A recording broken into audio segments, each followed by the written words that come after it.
जरा सोचिए, शादी का दिन हो और ऐन मौके पर पता चले कि दूल्हा तो किसी और के ही साथ है।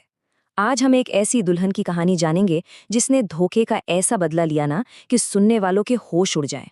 कहानी की शुरुआत ही होती है एक जबरदस्त धोखे से। शादी वाले दिन, जिस दिन सब कुछ परफेक्ट होना चाहिए था, दुल्हन को पता चलता है कि उसका होने वाला पति उसकी ही सौतेली बहन के साथ है।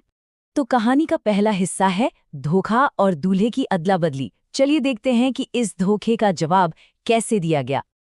अब देखिए, हमारी जो दुल्हन है जो लाए, वो इस धोखे के बाद रोने धोने वाली नहीं थी। ना कोई आंसू, ना कोई ड्रामा। उसने जो किया वो था एक ऐसा फैसला जो किसी ने सपने में भी नहीं सोचा होगा। उसका प्लान एकदम सीधा और हैरान कर देने वाला। पहले उसने सच्चाई का पता लगाया, फिर वो सीधे सड़क पर गई। वहां से किसी भी एक आदमी को पकड़ा और मंडप में जाकर ऐलान कर दिया, दूल्हा बदल गया है। और मजे की बात तो देखिए, जिस आदमी को उसने पकड़ा था ना, उसके माँ बाप की तो जैसे लॉटरी ही लग गई। वो बेचारे तो बरसों से बस यही दुआ कर रहे थे, हे भगवान बस एक बोलती चालती बहू दे दो। तो अब कहानी आगे बढ़ती है दूसरे हिस्से पर। घर पर एक जोरदार स्वागत। जुलाई अपने नए जबरदस्ती के दूल्हे यानी को लेकर जब उसके घर पहुंची तो जो हुआ वो देखने लायक था।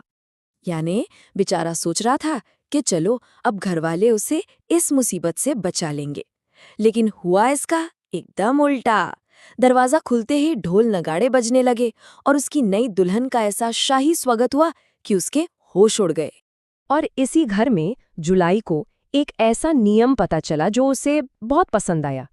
नियम बहुत सीधा था। अगर घर का कोई मर्द बात नहीं मानेगा तो उसकी पिटाई होगी, और अगर दोबारा नहीं मानेगा तो और जोर से पिटाई होगी। अब आता है कहानी का सबसे बड़ा ट्विस्ट। जुलाई के पास सम्राट का दिया हुआ एक खाली शाही फरमान था। इसका मतलब पता है क्या था? वो जिस भी आदमी का नाम इस पर लिख देती, वो शादी कानूनी तौर पर पक्की हो जाती, जिसे कोई भी नहीं तोड़ सकता था। तो जुलाई ने क्या किया होगा? उसने एक पल की भी देरी नहीं की, सीधा उस फरमान पर यानी का नाम लिख दिया और बस हो गया फैसला। उन दोनों की किस्मत हमेशा हमेशा के लिए एक दूसरे से जुड़ गई।